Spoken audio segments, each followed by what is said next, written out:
मंत्र पाठ। ओ सहना भवतु सहनौ भुनक्तु सह वीर्यं करवावहै तेजस्विनावधीतमस्तु मा विद्विषावहै। ओम शांति शांति शांति। प्रथम वृत्ति की 386वीं कक्षा, छठे अध्याय के दूसरे पाद में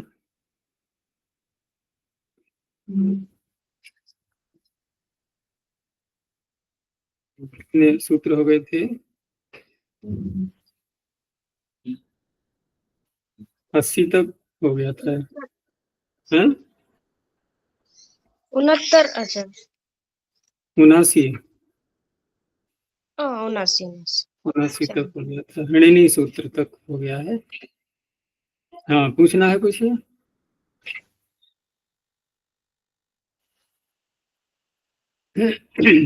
अच्छा जी, जंघा वात्स्य में वो पैर धोना है ना, तो जंघा क्यों कहाँ है वहां? निंदा तो देखो, ये शब्द क्यों कहा वाली बात नहीं है। कोई शब्द किसी भी विषय को लेकर के जब प्रचलन में आ जाता है तो वहां फिर तर्क बुद्धि नहीं लगाई जाती।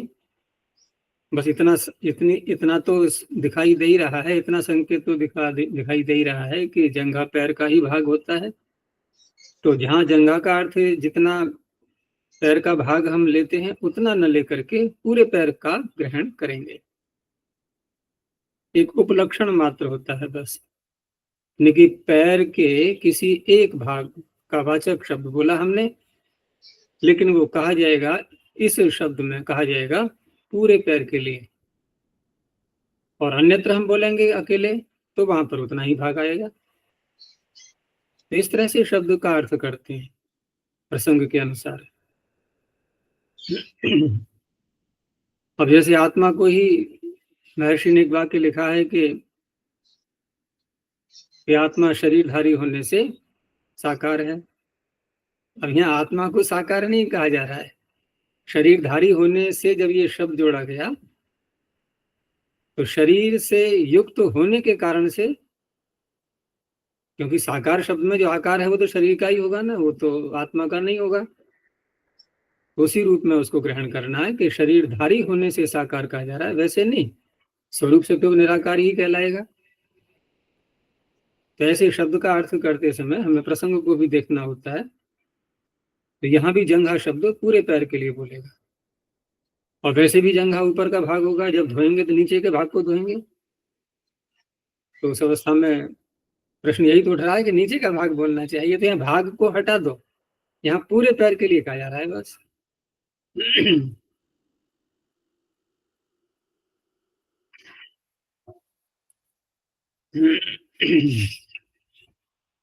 तो आगे सूत्र है उपमानम शब्दार्थ प्रकृता वेव।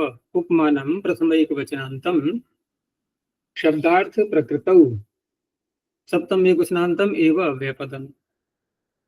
पीछे णिनी अर्थात णिन प्रत्यय पर रहते स्वर का विधान किया गया था, उसी णिन प्रत्यय को आगे भी लिया जा रहा है। तो शब्दार्थ प्रकृतौ ये शब्द इसमें बढ़ाया गया। तो शब्दार्थ प्रकृतौ क्या है कि शब्दोर्थः यस्याः सा शब्दार्थः, यानी शब्दः अर्थः यस्याः, जिसका अर्थ शब्द है। वो शब्द किसी रूप में हो सकता है, व्यक्त अव्यक्त, उसका तात्पर्य नहीं है। तो शब्द है अर्थ जिसका, तो ये तो हो गया बहुव्रीहि समास। फिर प्रकृति के साथ में समास करेंगे कि शब्दार्था प्रकृतिर यस्य, ये भी बहुव्रीहि समास। यानी कि शब्द के अर्थ वाली प्रकृति है। अब किसकी? तो पीछे से, क्योंकि सप्तमी है इसमें शब्दार्थ प्रकृतों में, पीछे सप्तमी आ रहा है ऋणिनी शब्द, तो ऋणिनी का बन जाएगा ये विशेषण। शब्दार्थ प्रकृति है जिसकी, ऐसा ऋणंत शब्द उसके परिणति। तो शब्दार्थ प्रकृतौ एवं णिनंत उत्तर पदे उपमानवाची पूर्व पदम आद्दात्तम भवति। यहाँ जो पूर्व पद लिया जाएगा वो उपमानवाची होगा। पिछले सूत्र में पूर्व पद क्या होना चाहिए, ऐसा कुछ भी नहीं था। तो प्रश्न ये उठेगा कि यहाँ भी तो पूर्व सूत्र अपना कार्य कर ही देगा। जिस काम को ये सूत्र कर रहा है, इस कार्य को तो पूर्व सूत्र ही कर सकता है। वहां कोई सीमा तो बांधी नहीं गई है कि पूर्व पद में क्या होना चाहिए, तो उपमानवाची भी आ जाएंगे उसमें। लेकिन अब इसमें जो एव शब्द लगाया है, इससे ये नियम निकला कि यदि उपमानवाची पूर्व पद को हमें उसका आद्दात्त करना है, उस अवस्था में वो तभी होगा जबकि आगे उसके जो णिनंत पद आएगा वो शब्दार्थ प्रकृति होगा तब। यदि अन्य कोई शब्द होगा तो भले ही उपमानवाची प्रारंभ में आ रहा है, तब भी ऋणी सूत्र वहां पर आद्दात्त नहीं कर पाएगा, ये तात्पर्य है। तो उदाहरण जैसे उष्ट्र क्रोशी। अब क्योंकि समास उपमानवाची का करना है तो उसी रूप में रखेंगे। यानी उष्ट्र इव, उष्ट्र के समान आवाज करने वाला, उष्ट्र के समान बोलने वाला। क्रोशी का तो वही है, क्रुश आह्वाने रोदने च, इस धातु से णिनी प्रत्यय करेंगे। और उपमान अर्थ में भी णिनी प्रत्यय करने के लिए अलग सूत्र है ही, कर्तरी उपमाने। कर्तरी उपमाने, कर्तावाची उपपद में रहते हुए णिनी प्रत्यय होगा। तो उष्ट्र इव क्रोशति इति उष्ट्र क्रोशी, उष्ट्र के समान जो आवाज कर रहा है। तो णिनंत उत्तर पद हुआ क्रोशी। कैसा है ये, ऐसा है ये का तात्पर्य सूत्र ने कहा था ना कि शब्दार्थ प्रकृति होना चाहिए। तो शब्द अर्थ है प्रकृति इसका। शब्द ही तो है, कृष धातु का अर्थ शब्द करना ही तो निकल रहा है। उसके पर रहते उष्ट जो उपमानवाची है उसका आद्युदात्त हो गया। ऐसे ही ध्वांश इव रौति इति ध्वांशरावी, कौवे के समान आवाज करने वाला। खर इव नदति इति खरनादि, खर कहते हैं गधे के लिए, उसकी तरह ध्वनि करने वाला, आवाज करने वाला। तो ये जो सारे शब्द हैं सभी में णिनी प्रत्यय कर्तव्य उपमाने से करेंगे और उपपद समास कर लेंगे। आगे युक्तारोहियादयश्च, और लिए कुछ शब्द। युक्तारोहियादयः प्रथमा बहुवचनान्तम स्यादपदम, ये गण आ गया। इसमें पहला शब्द है युक्तारोही। तो युक्तारोहियादयश्च समासाः आद्दात्ता भवन्ति। तो इसमें जो भी शब्द आ रहे हैं, युक्तारोही, आगतरोही, आगतयोधी। अब यहाँ पर भी वही प्रश्न उठेगा कि ये णिनी प्रत्यांत आपने शब्द बोले, तो यहाँ भी णिनी सूत्र से हो ही जाएगा ये कार्य आदि को उदात्त करने का। तो ये भी सूत्र नियम के लिए आ जाएगा कि जहां कहीं पर जो शब्द यहाँ आ रहे हैं, जैसे युक्त है, आगत है, ये सारे शब्द ये जब पूर्व पद में होंगे तभी आगे वाला जो आरोही शब्द है इसके पर रहते ये उदात्त बनेंगे, नहीं तो नहीं बनेंगे। अर्थात यदि इनको हम विपरीत कर देंगे तो उस अवस्था में णिनी सूत्र नहीं लगेगा। ये इससे नियम निकलता है। तो युक्तारोही, आगतरोही, आगत योधी, यह भी सर्वत्र आदिदात हो गया। आगे दीर्घ काश तुष भ्राष्ट्र वटम जे, दीर्घ काश तुष भ्राष्ट्र वटम प्रथम एक वचनांतम जे सप्तम एक वचनांतम, समाहार द्वंद्व करेंगे यहाँ पर। दीर्घ काश तुष भ्राष्ट्र वट इनका, तो दीर्घ से यहाँ पर स्वरूप से नहीं लेंगे, दीर्घांत शब्द आएंगे। दीर्घांतम पूर्व पदम, ये अलग हो गया। काश तुष भ्राष्ट्र वट इत्येतानि च पूर्व पदानि, जे परतः आदिदात्तानि भवन्ति। ज उत्तर पद में आएगा, जन धातु से बना हुआ ज शब्द ये आगे आएगा। तो दीर्घ क्योंकि अचों की संज्ञा होती है तो अजंत आएंगे दीर्घ अजंत, जैसे कुटी और शमी दीर्घ है, ये दीर्घांत हैं। तो कुट्याम जायते इति कुटीजः, सप्तम्याम जनेड़ा बहुत प्रसिद्ध सूत्र है, उससे डा प्रत्यय कर लेंगे जन धातु से, उपपद समास हो जाएगा। शम्याम जायते इति शमीजः, तो कुटी में शमी वृक्ष होता है, वृक्ष में उत्पन्न होने वाला। और काशे जायते इति काशजः तुषजः भ्राष्ट्रजः वटजः, ये अलग से लिए हैं शब्द क्योंकि ये दीर्घ नहीं थे, इनको भी लेना था। तो सर्वत्र यहाँ पर उपपद समास होने के कारण से यदि ये सूत्र न होता तो गति कारकोपपदात् कृत से कृदंत का ही स्वर रहता। ये सब उसके अपवाद बनते हैं, ये ध्यान रखना होता है कि ये सूत्र समासस्य के अपवाद हैं या किसी और के। तो समासस्य के पर्याप्त हैं, लेकिन और सूत्रों के भी हैं। और सूत्रों में देखें तो सबसे अधिक इसी का है, गति कारकोपपदात् कृत का, समासस्य को हटा दें तो इसके बहुत अपवाद मिलेंगे, क्योंकि उपपद समास होता ही है, बहुत होता है। आगे अंत्यात् पूर्वम बहुवचः, अंत्यात् पंचम एक वचनांतम पूर्वम प्रथम एक वचनांतम बहुवचः षष्ठी एक वचनांतम। बहुवचः बहवः अचः यस्मिन्, जिसमें बहुत सारे अच हैं। और अंत्यात् में अन्ते भवः अंत्यः तस्मात् अंत्यात्, ऊपर से जे शब्द को भी यहाँ लाया गया है, तो वही ये कार्य करेगा सूत्र है। बहुवचः पूर्व पदस्य, पूर्व पद कैसा होना चाहिए, तो वहां पर किसी का नाम नहीं लिया है, एक विशेषण बता दिया बस केवल कि जिसमें बहुत अच्छे हों, अर्थात दो से अधिक हों। तो बहुवचः पूर्व पदस्य जे परतः अंत्यात् पूर्वम उदात्तम भवति। अब यहाँ थोड़ी सी विशेषता बता दी गई, उदात्त तो कर रहा है ये, लेकिन आदि को उदात्त नहीं कर रहा है, इसलिए आदि की अनुवृत्ति यहाँ नहीं जो है संगत हो पाएगी, उसको नहीं लाया जाएगा, क्योंकि सूत्र कह रहा है अंत्यात् पूर्वम, अंत्य से पूर्व को। तो अंत्य से पूर्व करना है, किसमें करना है अंत्य से पूर्व को, पूर्व पद में ही देखना है, पूरे समास को नहीं, क्योंकि वहां जे परतः कह दिया है, जे तो आगे ही आएगा, ज को तो हटा दिया जाएगा। तो जो मूल शब्द है प्रारंभ में, उसका अंत्य से पूर्व, जैसे उपसर है, मंदुर और आमल की, तो यहाँ देखो अंत्य से पूर्व क्या, उपसर में सा आ गया, अंत्य से पूर्व अंत्य है र। ऐसे ही मंदुरा में भी मंदू दू हो गया, आमल की में ल हो गया अंत्य से पूर्व, ये उदात्त रहेंगे। समास यहाँ भी सर्वत्र उसी से करना है, गति का उससे उपपद मतिंग से, और गति कारको पदात्कृत के ही अपवाद बनेंगे ये।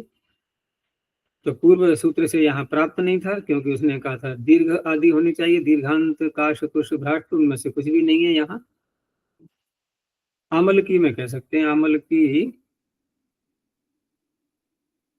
आमल की का उदाहरण तो ऊपर भी जा सकता है अगर देखा जाए तो।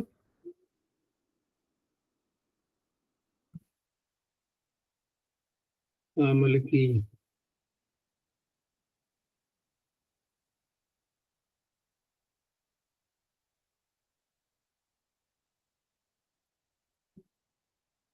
हाँ, अमल की में अपवाद माना जाएगा ये ऊपर के सूत्र का, ठीक है ना, क्योंकि अमल की में तो ऊपर के सूत्र से होता, तो वो तो फिर आदि को उदात्त करता है, दीर्घांत है ना ये, लेकिन बहुत अच्छ होने के कारण से ये इस सूत्र का विषय बन गया। तो पूर्व सूत्र का ये आमल की में अपवाद बनेगा, और उपसर आदि जो अन्य शब्द हैं उनमें तो प्राप्ति ही नहीं था पूर्व सूत्र से। आगे ग्रामे, ग्रामे अनिवसन्तः, ग्रामे सप्तम एक वचनांतम अनिवसन्तः प्रथम एक वचनांतम। अनिवसन्तः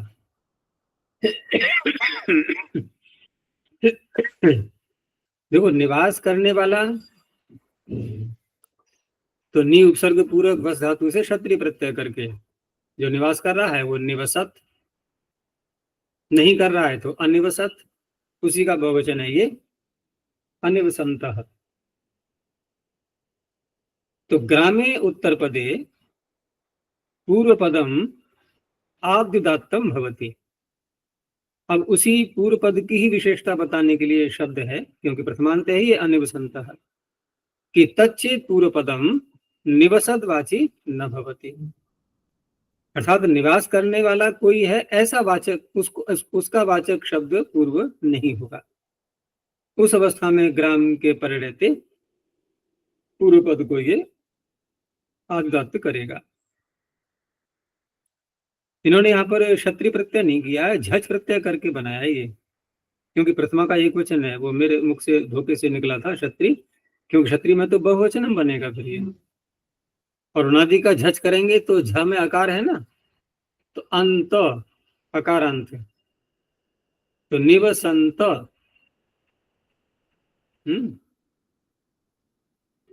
वो जो एक शब्द सुना होगा संत, बहुत बोलते हैं ना साधु संत, उसका ध्यान आ गया मुझे। तो एक तो हम इस प्रकार से बना सकते हैं उसको, अस धातु से क्षत्रिय प्रत्यय करके, तो सन संतौ संतः, बहुवचनम बनाना, सन संतौ संतः। क्या हम इस झच को करके बना सकते हैं? एक वचन में संत शब्द, एक वचन में संतः संतौ संतः, ऐसे रूप चला सकते हैं क्या? अस धातु से बनाए तो क्या आ रहा है समझ में?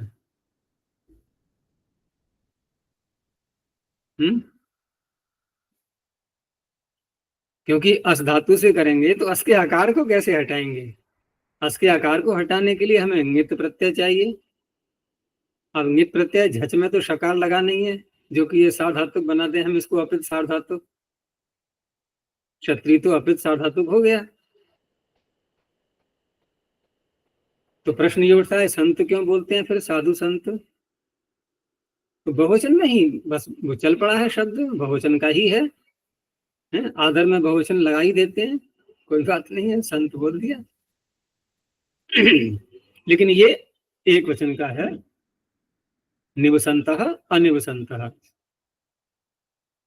तुणादि का सूत्र जो है ना, त्रिभू वही वसी, जो तीसरे पाद में आता है, उसी में झस प्रत्यय है, उसमें धातु भी पड़ी हुई है बस, तो उसी सूत्र से हो जाएगा। तो उदाहरण इसका है जैसे मल्लानाम ग्राम, मल्ल ग्राम, तो मल्ल शब्द जो आ रहा है, अब मल्लानाम ग्राम यहाँ क्या अर्थ हुआ इसका? मल्लों का ग्राम, तो मल्ल ग्राम, मल्लों का ग्राम का अर्थ क्या बनेगा? देखो ग्राम का अर्थ हम जैसा प्रचलन में आ रहा है, अगर उसको ले लेंगे तो फिर मल्ल वहां के निवासी बन जाएंगे ना, मल्लानाम ग्राम। हाँ, अगर ये अर्थ वही लेते हैं हम, जो ग्राम का अर्थ चल रहा है, तो मल्ल निवास करने वाले हुए उस ग्राम के, तब कहा जाएगा ये मल्लों का ग्राम है। लेकिन सूत्रकार कह रहा है कि अनिवसंतः, निवास करने वाला अर्थ नहीं लेना है, तो ग्राम का फिर हमें दूसरा अर्थ करना होगा, तो ग्राम समूह अर्थ में भी आता है। तो मल्लों का समूह। ऐसे ही वणिग्राम, देवग्राम, ये सब इसी से तात्पर्य है। देवग्राम में यहाँ पर ग्राम शब्द का स्वामी अर्थ ले लिया, यानी कि देव है स्वामी, जिस या देवों का नहीं, देवस्य ग्राम, देवग्राम, देवों का ग्राम, देव स्वामी का इन्होंने लिखा हुआ है ये, देवों का ग्राम। तो यहाँ भी वो ग्राम जो है, जो मकानों का समूह होता है भवनों का, उसको नहीं लेना है।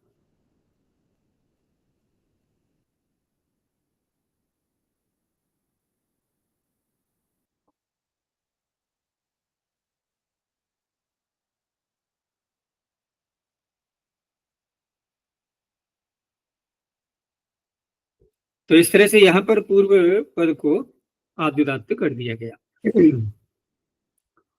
आगे है घोषादिशु च, घोषादिशु सप्तमी बहुवचनांतम च, ये भी गण है छोटा सा। तो घोषादि, घोष आद्रियेषाम, घोषादिशु उत्तर पदेशु पूर्व पदम आद्युदात्तम भवति। घोष कहते हैं शब्द के लिए दाक्षी घोषः है, दाक्षी कटः, दाक्षी हृदः, तो ये सब षष्ठी समास के उदाहरण बनेंगे और समासस्य के अपवाद बनेंगे। छात्र्यादयः शालायां, छात्र्यादयः प्रथमा बहुवचनान्तं, शालायां सप्तमी एकवचनान्तं। ये छात्री शब्द है ह्रस्वकारांत, तो छात्री ही आदरीयेषां, तो ये भी गण है। कुछ शब्द पढ़े हुए हैं इसमें 8-10 के लगभग। तो छात्र्यादयः शब्दाः शालायाम उत्तरपदे आद्युदात्ता भवन्ति, तो षष्ठी समास करेंगे छात्री शाला। अब यहाँ जो शाला शब्द है, ये शाला से तात्पर्य है पाठशाला। तो ये भी एक नियम होता है कि हम जब किसी एक शब्द को लेते हैं तो उसमें से एक पद ले लेते हैं। अगर 2-3 पदों से मिल करके बनता है तो एक पद को बोल करके उसी से व्यवहार करते हैं। नामों में भी ऐसा होता है प्राय करके, किसी का बड़ा नाम होता है तो पूरा न लेकर के आधा ले लेते हैं, या तो प्रारंभ का आधा ले लो या अंत का आधा ले लो, ऐसा व्यवहार होता है। तो पदेषु पदैक देशान, पदों में से एक पद, जो पद हैं पूरे उनमें से पदैक देश, पद का एक देश भी ग्रहण हो जाता है। तो पाठशाला में से शाला को ले लिया, अर्थ वही रहेगा पाठशाला, छात्री शाला, पहली शाला, भांडी शाला, व्याडी शाला, आपिशली शाला, ये सारे शब्द जो है ये सब उसी के वाचक हैं पाठशाला के। इन सब की शालाएं हैं ये अलग अलग। आगे प्रस्थे वृद्धम कर्क्यादीनाम, प्रस्थे सप्तमी वचनांतम अवृद्धम, प्रथमैक वचनांतम अकर्क्यादीनाम षष्ठी बहुवचनांतम।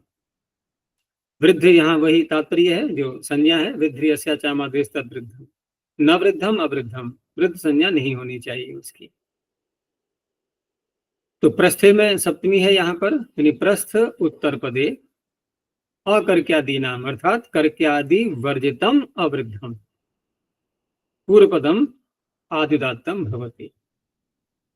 जिसको आदिदात्त करना है ऐसा पूर्व पद, वो अकर्क्यादि नाम, कुछ शब्दों को यहाँ पर हटा दिया गया है कि ये शब्द नहीं होने चाहिए, और वृद्ध संज्ञक शब्दों को छोड़ करके भी। तो जैसे उदाहरण में है इंद्र, कुंड, हृद, सुवर्ण, ये प्रारंभ में आ रहे हैं और प्रस्थ तो आगे रखना ही है। तो सर्वत्र षष्ठी समास करते हुए इंद्र प्रस्थः, कुंड प्रस्थः, हृद प्रस्थः, सुवर्ण प्रस्थः। अब यहाँ पर प्रश्न ये उठ सकता है कि अकर्क्यादि नाम, तो ये षष्ठी का प्रयोग किया है सूत्र में, और बन किसका रहा है विशेषण, पूर्व पद का, तो प्रथमा होनी चाहिए ना। तो प्रथमा न करके पाणिनि ने यहाँ पर षष्ठी का विधान किया है। फिर अवृद्धम शब्द ये प्रथमा में दे दिया।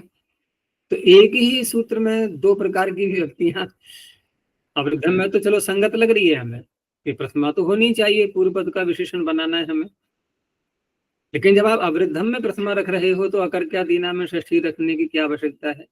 और अगर षष्ठी वहां रखी है आपने तो चलो अर्थ कर लेंगे, प्रथमा के अर्थ में षष्ठी है, तो फिर आप दूसरे पद में भी तो वैसा ही करते, एक ही सूत्र में है ना, या तो सूत्र भिन्न होता तो क्या उत्तर होगा फिर, वैचित्र्यार्थम, विचित्रा ही सूत्र से कृति ही पाणिने। कहीं कहीं उनको अपनी विचित्रता भी तो दिखानी होती है, नहीं छात्र भूल जाएंगे फिर। तो जगह जगह जगह जगह थोड़ा संकेत कर देते हैं कि हमारे सूत्रों की रचना बहुत विचित्र है। तो अशुद्धि करके विचित्रता हो जाती है ना। अशुद्धि करके विचित्रता, तो फैशन नहीं देखा है, फैशनों में क्या से क्या हो रहा है, कपड़े फाड़ फाड़ के पहनते रहो, वही फैशन बन रही है अब। ये लगता है फटे कपड़े पहन रहे हैं लोग। तो विचित्रा ही सूत्र से कृति ही पाणिनि। आगे मालादीनां च, मालादीनां षष्ठी बहुवचनांतम च व्यापदम।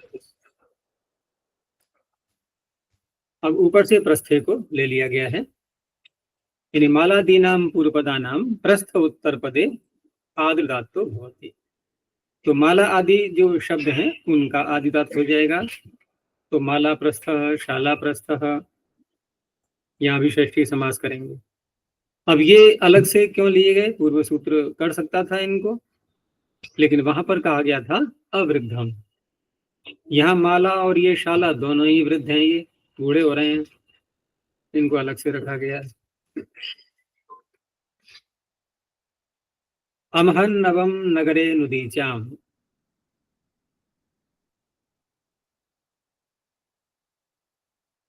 ये सूत्र जब आता है तो मुझे ध्यान आ जाता है कि हमारी गौशाला में जो कर्मचारी रहा करते थे ना, उनको भी हमारे पिताजी ने अष्टाध्यायी याद कराई थी, बहुतों को, कर्मचारियों को भी।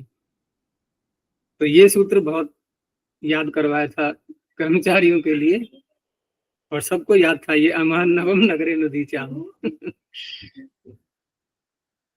अमहन नवम प्रथम एक वचनांतम, नगरे सप्तम एक वचनांतम, अनुदीचाम षष्ठी बहुवचनांतम।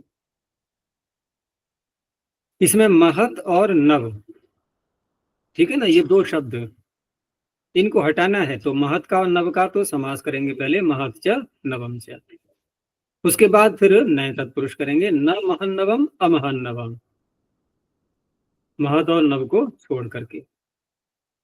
नगरे में सप्तमी है, ये उत्तर पद में आ जाएगा।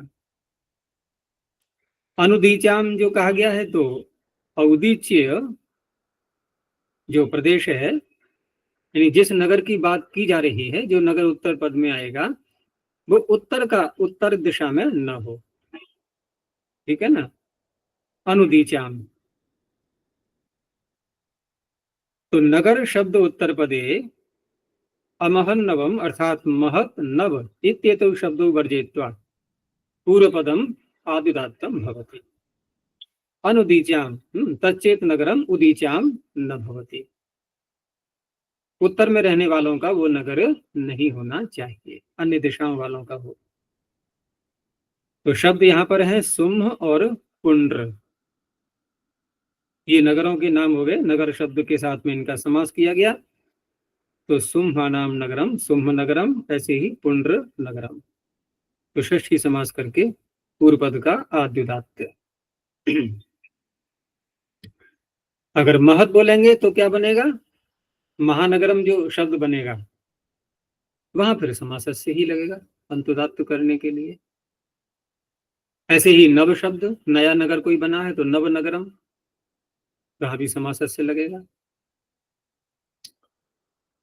अर्मे चावर्णम द्व्यच त्र्यच, अर्मे सप्तम एक वचनांतम च व्यापदम, अवर्णम प्रथम एक वचनांतम, द्व्यच प्रथम एक वचनांतम, त्र्यच प्रथम एक वचनांतम।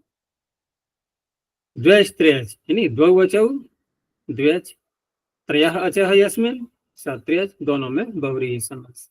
दो वच वाले और तीन वच वाले जो शब्द हैं उनको लेना है। अर्मे में सप्तमी है, ये उत्तर पद में आ जाएगा। तो अर्म शब्द उत्तर पदे द्व्यच त्र्यच अवर्णांतम महन नववर्जितम पूर्वपदम आदिदात्तम भवति।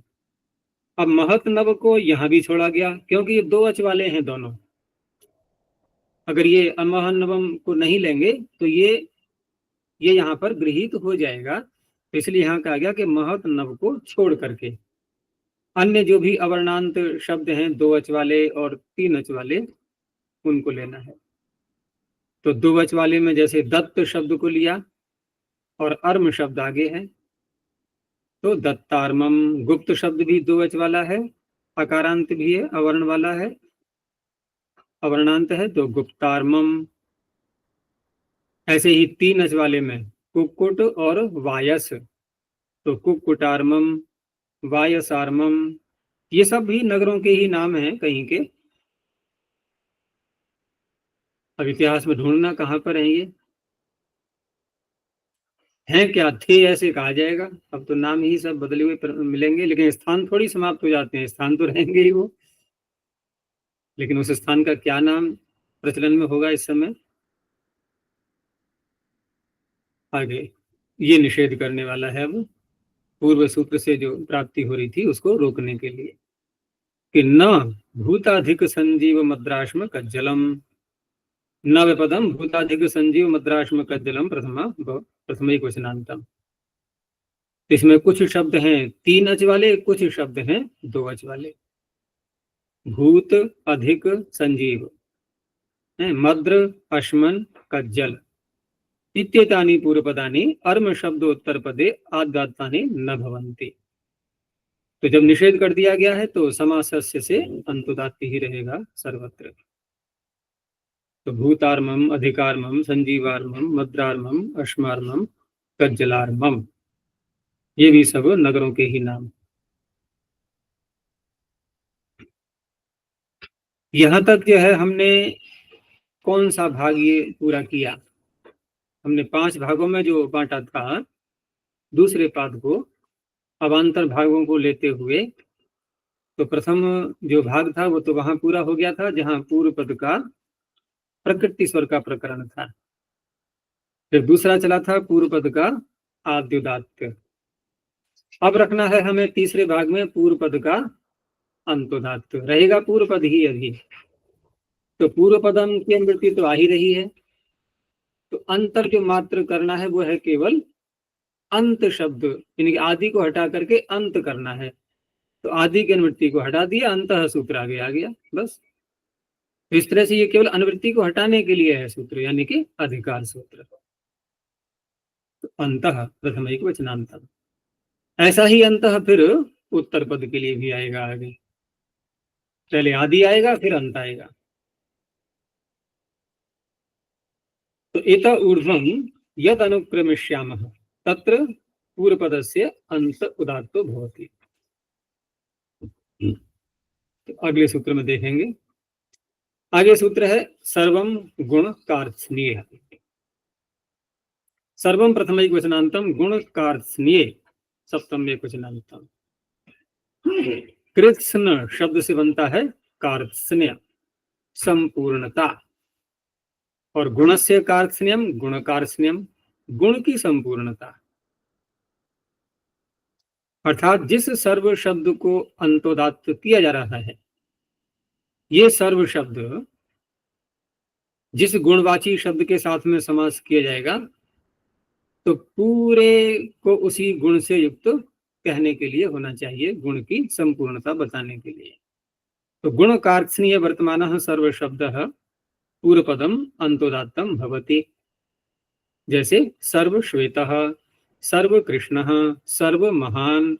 तो कर्मधारय समास है ये सर्वत्र। सर्व शब्द का कर्मधारय समास पूर्वकालिक सर्व जरत पुराण नव केवलाः समानाधिकरणेन, उससे होता है।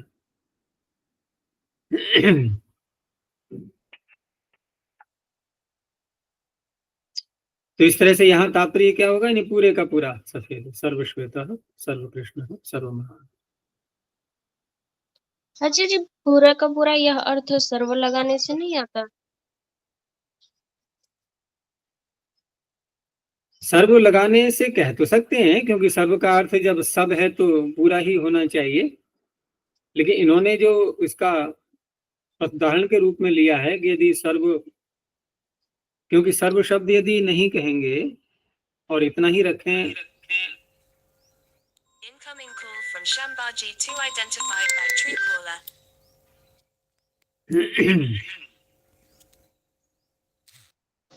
इन्होंने दिया है प्रधान इसका, यह है परम श्वेता, कि सर्वम सर्व शब्द यदि न कहा जाए तो परम श्वेता।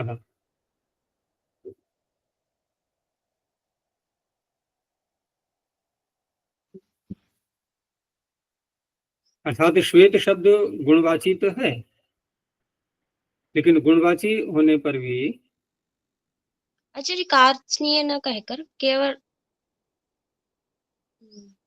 सर्व सर्वम कह दिया तो, और गुण भी नहीं, है। यदि नहीं कहेंगे तब तो फिर ये हो जाएगा ना कि जैसे हम अन्य किसी शब्द को ले लें आगे, श्वेत शब्द को न लेकर के हमने ले लिया उसमें तरफ प्रत्यय लगा दिया, जैसे सर्वेशाम श्वेत तरह, यानी कि सर्वश्वेतः। होता यह है कि जब हम तरफ प्रत्यय करते हैं गुणवाचक शब्द से और उसका फिर किसी के साथ में समास करते हैं, तो एक नियम काम करता है जो कि वार्तिककार के द्वारा है कि गुणवाचक शब्द से आया हुआ तरप प्रत्यय जब समास करेंगे तो तरप का लोप हो जाता है, अर्थ तो रहेगा वहां उसका। यानी कि श्वेत तर शब्द का हमने सर्व शब्द के साथ में समास किया। अब समास करके शब्द सर्वश्वेत तरह नहीं बनेगा, शब्द बनेगा सर्वश्वेतः। तरप का अर्थ वहां पर विद्यमान है। अब तरप का अर्थ वहां पर विद्यमान है तो वो अर्थ गुणवाचक के रूप में उस तरह से नहीं निकल रहा है कि गुण की संपूर्णता बताई जा रही है। गुणवाचक शब्द तो है, लेकिन सभी में जो कुछ अधिक सफेद है उसकी अधिकता को बताने के लिए प्रयोग में आ रहा है, उस गुण की संपूर्णता को बताने के लिए प्रयोग में नहीं आ रहा है, क्योंकि वहां पर हम षष्ठी समास करेंगे फिर सर्वेशाम श्वेतरः। और यहाँ क्या है, यहाँ कर्मधारय समास है। ये वहां गुणी की सर्वता बताने के लिए। हाँ, मतलब जो श्वेत गुण से एक तो बहुत सारे गुणी हैं, इनकी तरफ कर रहे हैं, दो को माना जाएगा। जो बहुत सारे गुणी हैं या दो गुणी हैं उनमें से एक अधिक है इस अर्थ में, तो वहां पर षष्ठी समास करेंगे, लेकिन कर्मधारय समास में ये लगेगा। यही गुण की यह कृष्णता है। यहाँ आगे है संज्ञायाम गिरि निकायो, संज्ञायाम सप्तम्य क्वचनांतम गिरि निकायो सप्तम्य क्वचनांतम। गिरि पर्वत को कहेंगे और निकाय जो है जो भिन्न भिन्न नगर आदि होते हैं स्थान रहने के, उनके लिए आएगा। तो गिरि निकाय इत्येतयोरुत्तर पदयोः संज्ञायाम विषये पूर्वपदम अंतोदात्तम भवति। तो अंजना या भंजना ये प्रयोग में आ रहे हैं, इनके पर्वतों के नाम है। ये अंजनागिरी भंजनागिरी है, कहीं वर्तमान में नाम है प्रचलन में, ये हो सकता है कहीं छोटे मोटे पर्वत हों। तो अंजना भंजना में अंत को उदात्त हो जाएगा, षष्ठी समास करेंगे ये। और दूसरा ये शब्द तो वैसे अकारांत है अंजन भंजन, लेकिन यहाँ जो दीर्घ किया गया है तो इसका भी सूत्र इसी सूत्र से संबद्ध है बिल्कुल। जैसे ये तो कर रहा है स्वर का विधान संज्ञा में, और दूसरा जो दीर्घ कर रहा है वो भी संज्ञा में ही कर रहा है। वहां भी यही दो शब्द आए हुए हैं, वन गिरियो हो संज्ञायाम कोटर किंशुलकादीनाम। दीर्घ के प्रकरण में, लोपे पूर्व से दीर्घ होने वाले प्रकरण में है ये। तो वहां पर भी संज्ञा में दीर्घ किया है। निकाय अर्थ में आगे दिया शापिंडी निकायः, मौंडी निकायः और चिखिल्ली निकायः। तो शापिंडी और मौंडी में शपिंड और मुंड शब्द से अत इय से इय प्रत्यय करके बनाएंगे, उनकी संतान उनके पुत्र। और चिखिल शब्द अकारांत है, उसे इनी प्रत्यय करके मतुप के अर्थ में अत इनी ठन से वो चिखिल्ली बना हुआ है। तो इन सब के ये नगरों के नाम है निकाय के। कुमारियाम वयसी, कुमारियाम सप्तम्य क्वचनांतम वयसी सप्तम्य क्वचनांतम। अब दोनों में सप्तमी है यहाँ पर, कुमारियाम में भी और वयसी में भी। तो एक तो कह रहा है पूरे समास के अर्थ को, पूरा समास का अर्थ अवस्था को बता रहा हो। दूसरा जो कुमारियाम में सप्तमी है वो उत्तर पद के लिए है। तो वयसी गम्य माने कुमारियाम उत्तर पदे पूर्व पदम अंतोदात्तम भवति। तो कर्मधारय समास करते हुए वृद्धा च असौ कुमारी च, क्या अर्थ हुआ इसका? वृद्धि भी है और कुमारी भी है। तो कुमारी ठीक है, कुमार एक अलग अवस्था होती है, कौमार्य कैश्वर्य युवत्व ये सारे शब्द आते हैं अवस्था को कहने के लिए।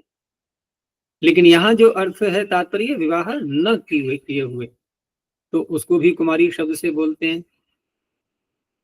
होता है ना, किसी महिला का नाम लेना हो लड़की का तो कुमारी बोलेंगे, तो इसका तात्पर्य है अभी विवाह नहीं हुआ है। विवाह होता है तो श्रीमती लगा देते हैं शब्द संकेत के लिए। लेकिन यहाँ उसने विवाह नहीं किया तो शरीर की अवस्था तो बदलेगी, वृद्धावस्था आ चुकी है लेकिन विवाहित नहीं है, उसे कहा जाएगा वृद्ध कुमारी। तो पूरे शब्द से वयस का तो द्योतन हो ही रहा है, वृद्धावस्था आ चुकी है, ये तात्पर्य। अब दूसरे शब्द को ले लो, वहां भी यही बात है, विवाह नहीं किया है तो वो वृद्ध था, यहाँ जरत है, दोनों का लगभग एक ही अर्थ होगा। जरत का तात्पर्य क्या है, वो भी तो वृद्ध को ही बोलेंगे ना। तो जरती च असौ कुमारी, यहाँ दोनों ही शब्दों में वृद्धा और जरती जो स्त्रीलिंग के शब्द हैं, कर्मधारय समास होने के कारण से पूर्व पद का पुंवत भाव हो ही जाता है।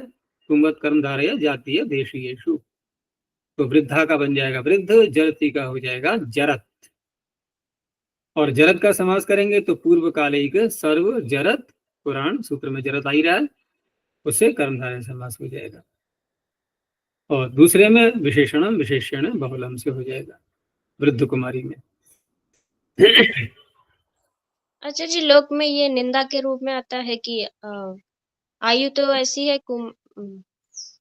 यौवन यौवन युवावस्था। नहीं, यहाँ वो निंदा होगा तो अवस्था नहीं बताई जा रही है, वो निंदा के जो रूप में आ रहा है ना, वो तो उसकी दुर्बलता बताई जा रही है।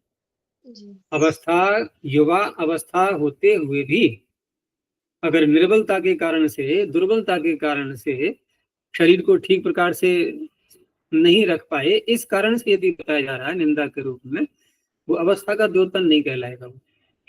यहाँ तो वास्तविक रूप में है ये कि वृद्धावस्था तो आ चुकी है लेकिन विवाहित नहीं है। उदके अकेवले, उदके सप्तमे कुशनांतम, अकेवले सप्तमे कुशनांतम। अकेवल, ये क्या तात्पर्य हुआ? उदक उत्तर पद में आना चाहिए। तो अकेवल, केवल क्या होता है? अकेला। और अकेवल अकेला नहीं है, कुछ मिश्रण हो चुका है, उसे कहेंगे अकेवल। तो पूरे समास का जो अर्थ निकलेगा वहां तात्पर्य है कि उदक, अकेला उदक को नहीं कहा जा रहा है उस पूरे शब्द से, वो उदक किसी में मिलाया गया है, मिश्रण करके किसी वस्तु के साथ में जो पदार्थ बनाया गया है उसको कह रहा है। तो अकेवल वाचिनी समासे उदक शब्द उत्तर पदे पूर्व पदम अंतोदात्तम भवति। जैसे गुड़ में मिला दिया गया उदक, तो गुड़ मिश्रम उदकम गुड़ोदकम। गुड़ में उदक मिलाया कि उदक में गुड़? छोटी वस्तु को बड़ी मिलाते हैं, बड़ी को छोटी में, मिला कैसे भी दो, लेकिन कथन में क्या आता है? छोटे को बड़े में मिलाना। पानी में नमक डालते हैं या नमक में पानी? जब वर्षा होती है तो नमक में पानी गिरता है या पानी में नमक गिरता है? कोई नमक का बोरा रखा हुआ हो और वर्षा हो रही है तो कौन किस में मिल रहा है? पानी नमक में मिल रहा है या नमक पानी में मिल रहा है? और हमें गिलास में लेकर के पानी पीना है तो हम पानी में नमक डालेंगे या नमक में पानी डालेंगे? तो दोनों तरह का व्यवहार होता है, लेकिन सामान्य रूप से छोटी वस्तु का नाम पहले बोलते हैं बड़ी में मिलाने के लिए। तो गुड़ मिश्रम उदकम, भाई गुड़ तो मात्रा में थोड़ा ही होगा ना, उदक ज्यादा होगा, तो उदक में गुड़ को मिलाया गया है। अब उदक कैसा हो गया? ये अकेवल है कि केवल है? ये अकेवल हो गया ये, बस यही तात्पर्य है। तो गुड़ोदकम, तिलोदकम, तिल में मिलाया गया। अब यहाँ पर उत्तर पूर्व पद का अंत उदात्त, चलो तो गुड़ में ड हो गया उदात्त। अब बाकी तो सारे फिर वही नियम चलेगा ना, अनुदात्तम पदमेक वर्जम, सभी अनुदात्त हो गए। तो सभी अनुदात्त हो गए तो उदक का उ भी अनुदात्त हो गया। अब ड और उ दोनों का एकादेश हुआ, और उ का उदात्त के साथ अनुदात्त का एकादेश। तो क्या काम करता है नियम? सामान्य रूप से एकादेश उदात्तेन उदात्तः, उदात्त होना चाहिए। लेकिन अगला सूत्र वैकल्पिक अपवाद के रूप में जो बोला है पाणिनि ने कि यदि जिसके साथ में एकादेश हुआ है ऐसा अनुदात्त किसी पद का आदि का वर्ण है, यदि किसी पद का आदि का वर्ण है, पद के आदि में आ रहा है, तो वहां पर विकल्प से उसको स्वरित भी हो जाता है। स्वरितो वा अनुदात्ते पदादौ। अब क्योंकि उदक का उ पद के आदि में है ये, इसलिए अब इसको हम स्वरित भी कर सकते हैं और उदात्त भी कर सकते हैं एक आदेश को। इन्होंने स्वरित का रख दिया है यहाँ, गुडोदकम तिलोदकम, यानी कि लो में जो वो है स्वरित है, गुडोदकम में ये नहीं, इन्होंने दोनों दिखा दिए। हाँ, दोनों दिखा दिए हैं, उदात्त भी दिखा दिया है, स्वरित भी दिखा दिया है। कभी डो को उदात्त करेंगे और अथवा डो को ही स्वरित करेंगे। ऐसे ही तिलोदकम में लो स्वरित भी हो सकता है, उदात्त भी हो सकता है। द्विगौ क्रतौ, द्विगौ सप्तम एक वचनांतम, क्रतौ सप्तम एक वचनांतम। क्रतु किसे कहते हैं? यज्ञ के लिए, यज्ञों के पर्यायवाची में आता है, तो पूरा समास जो है वो क्रतु को कह रहा होगा। तो क्रतुवाचिनी समासे द्विगौ उत्तर पदे पूर्व पदम अंतुदात्तम भवति। समास में दो पद होते ही हैं कम से कम, तो अगला पद जो है वो द्विगु होना चाहिए। अब द्विगु यदि उत्तर पद होगा तो इसका अर्थ है वो भी समास से युक्त होगा, तो अगला पद भी समास वाला है यहाँ, तभी द्विगु बन पाएगा। तो पूरा देखा तो कम से कम 3 पद तो होंगे ही इस सूत्र के उदाहरणों में। तो जैसे पहले त्रिरात्र शब्द को बना लेंगे, सप्तरात्र शब्द को बना लेंगे, द्विगु समास हो जाएगा वहां पर। त्रयाणाम रात्राणाम समाहार, रात्रिणाम नहीं, तिसरीणाम रात्रिणाम समाहार है, स्त्रीलिंग का है रात्रि शब्द, तो समाहार अर्थ में तहितार्थोत्तर पद समाहारे ऐसे समास करेंगे। और समासांत प्रत्यय के लिए सूत्र अच प्रत्यय अह सर्वैक देश संख्यात पुण्याच रात्रि है। तो त्रिरात्र या द्विरात्र नहीं, त्रि का ही उदाहरण दिया है, ये शब्द बन गया। ऐसे ही सप्तरात्र भी, सप्तानाम रात्रिणाम समाहार। अब ये द्विगु परे रहते हैं और क्रतुवाची समास पूरा है ये। तो गर्गाणाम त्रिरात्र, क्रतुवाची कैसे बना कि क्रतु जो भिन्न भिन्न प्रकार के हैं, जो अलग अलग अवधि में किए जाते हैं, तो 3 रात तक चलने वाला क्रतु, 7 रात्रियों तक चलने वाला क्रतु, कौन कर रहे हैं? वो गर्ग कर रहे हैं, चरक कर रहे हैं, कुसुर विंद कर रहे हैं, ये करने वाले हैं। तो षष्ठी समास करके ये शब्द बनेंगे।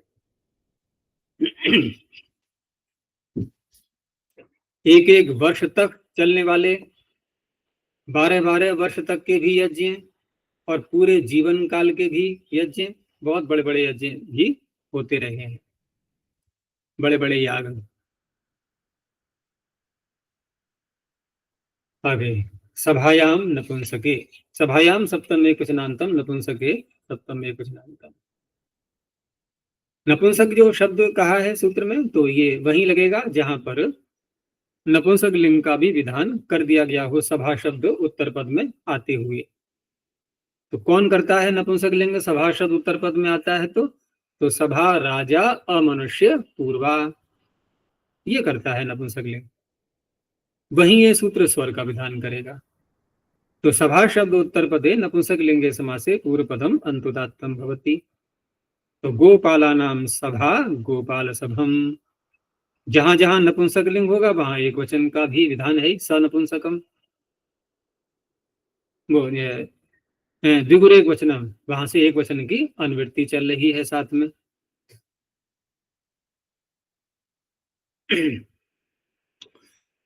तो इस तरह से गोपाल सभम, पशुपाल सभम, स्त्री सभम, दासी सभम, ये सारे शब्द उत्तर पद पूर्व पद का अंतोदात्त। पुरे प्राच्याम, पुरे सप्तम एक वचनांतम, प्राच्याम षष्ठी बहुवचनांतम। पूर्व शब्द लिया है इन्होंने अकारांत लेते हुए, सप्तमी का एक वचन, तभी बनेगा पुरे। तो पूर्व शब्द उत्तर पदे पूर्व पदम अंतोदात्तम भवति। प्राच्याम, प्राच्याम देशे, ये देश का वाचक बनेगा। तो ललाटपुरम, कांचीपुरम, शिवदत्तपुरम, कारणीपुरम, नार्मपुरम, ये अलग अलग प्रकार के उदाहरण हो गए।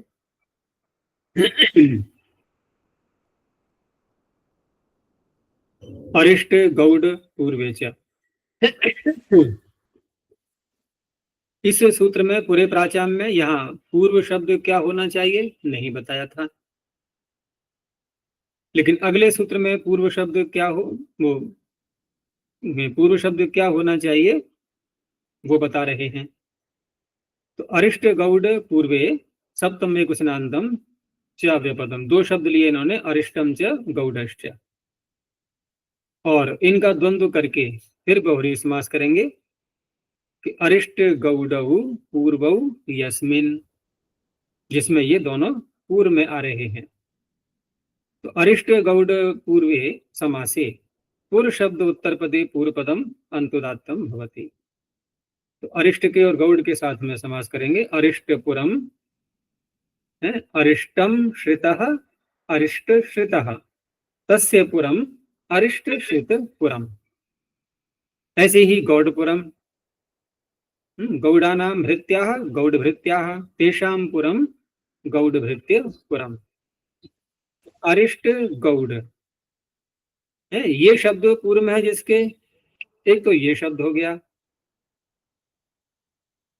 ठीक है ना, और इनका अकेले का भी इन्होंने प्रयोग किया है, जैसे अरिष्टपुरम, और दूसरा अरिष्टम श्रितः, अरिष्ट श्रितः, ये क्या हो गया, ये अरिष्ट पूर्व वाला पूर्व पद हो गया। एक तो अरिष्ट शब्द पूर्व रहते हुए, और दूसरा अरिष्ट पूर्व वाला, अरिष्ट पूर्व में है जिसके ऐसा पूर्व पद। तो श्रित शब्द के साथ में समास करके अरिष्ट श्रितः ये बना लिया, उसके बाद फिर पूर्व के साथ समास। ऐसे ही अकेला गौड़ शब्द लेंगे तो गौड़पुरम, और गौड़ पूर्व में है जिसके ऐसा पूर्व पद, वो शब्द है गौड़ भृत्य, इसका फिर पूर्व शब्द के साथ में समास करके गौड़ भृत्य पुरम।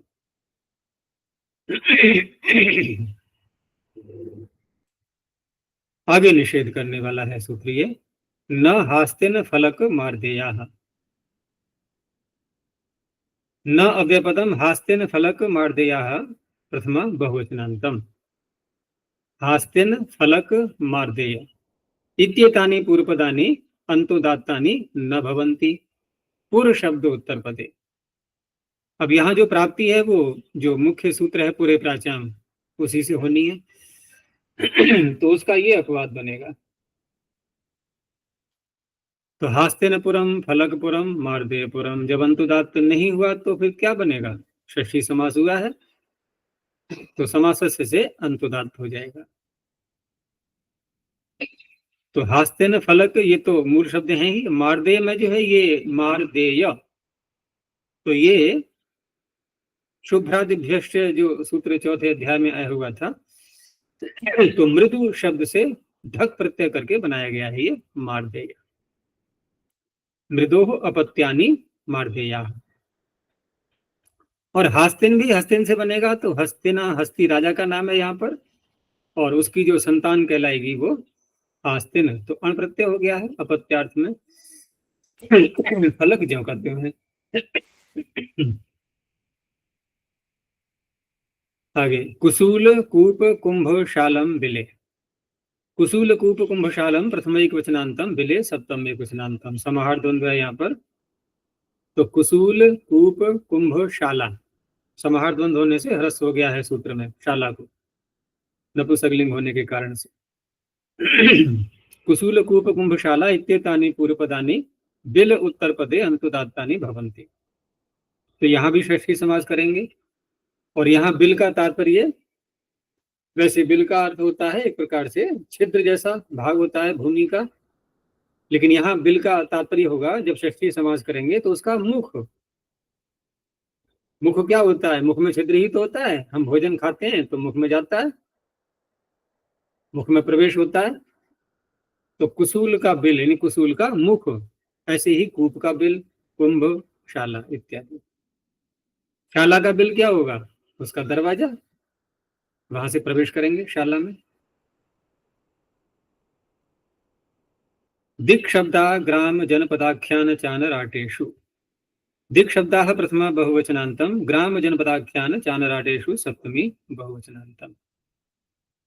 यहाँ जो दिक् शब्द सूत्र में आया हुआ है, तो सामान्य तो हम यही अर्थ लेना चाहेंगे कि दिशावाची शब्द, लेकिन दिशावाची शब्द को कहने के लिए शब्द की आवश्यकता नहीं थी बोलने की, है? दिक् संख्य संज्ञायाम, तो क्या करते हैं वहां शब्द लिखा है क्या? दिक् शब्द कुछ नहीं, दिक् कहते ही दिशावाची अर्थ निकल आता है, और फिर भी शब्द को यहाँ बोला है, तो एक विशेष तात्पर्य है यहाँ।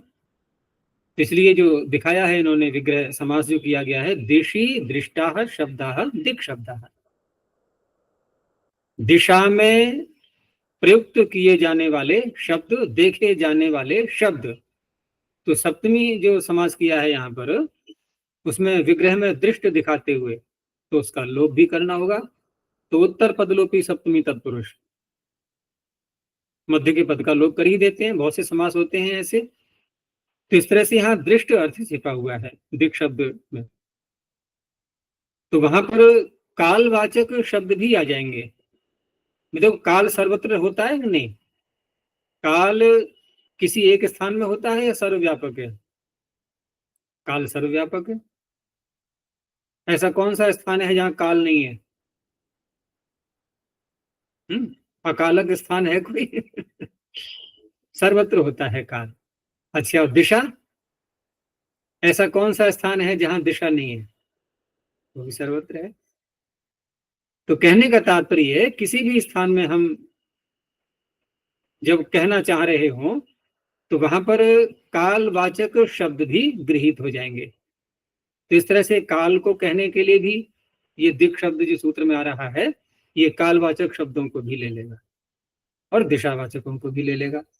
जैसे दिशावाची शब्द में हम पूर्व इत्यादि बोलते ही हैं, तो पूर्व, पश्चिम, उत्तर, दक्षिण ऐसे बोलते हैं, लेकिन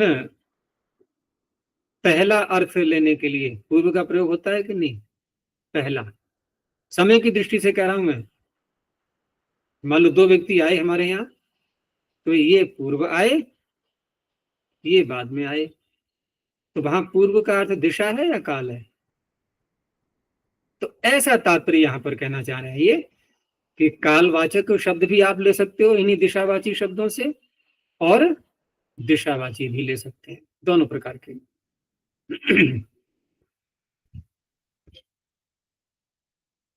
दूसरा है इसमें ग्राम जनपद आख्यान चानराट। तो चानराट तो स्वरूप से लेना है,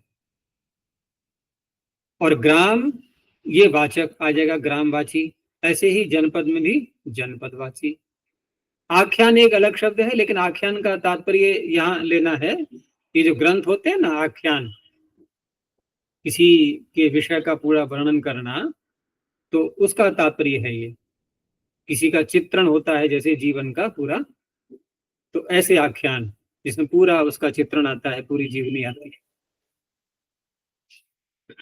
तो ग्राम जनपद आख्यान वाचिषु उत्तर पदेशु, ये दो शब्द अलग ले लिए, ग्राम और जनपद, और आख्यान अलग है ये।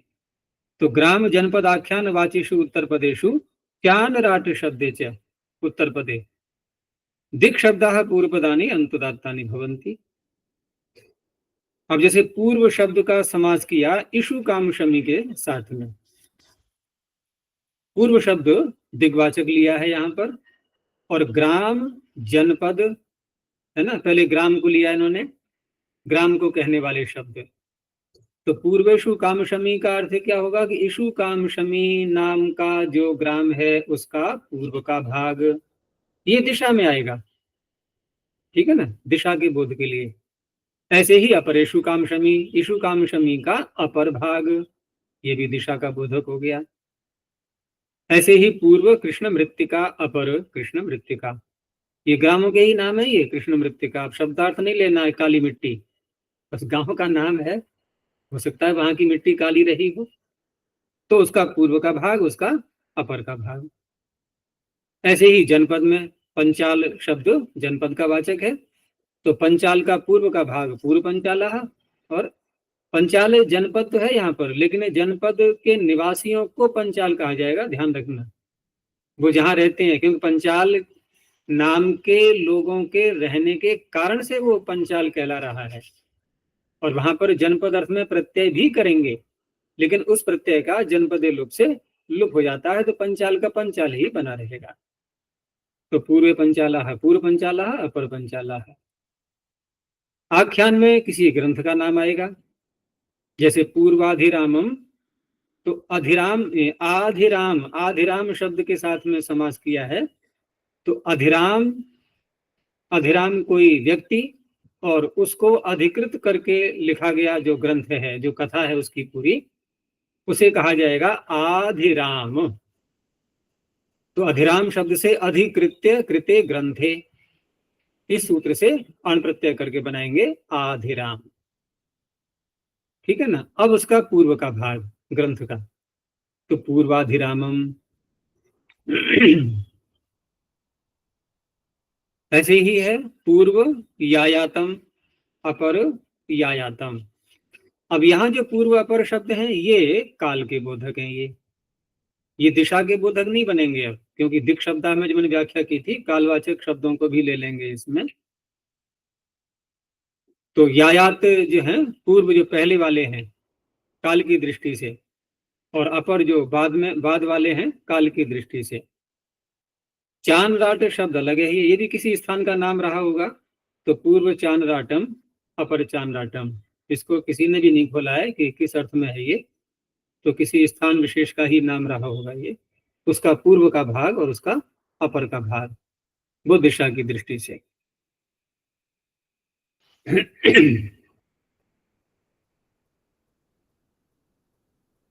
चलो इतना ही रखते हैं अब। प्रणव ध्वनि। ओम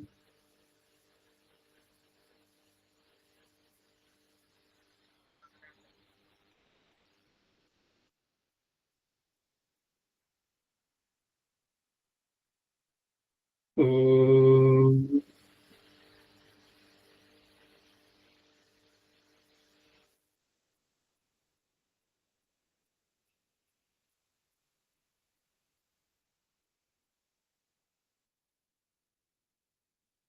ओम।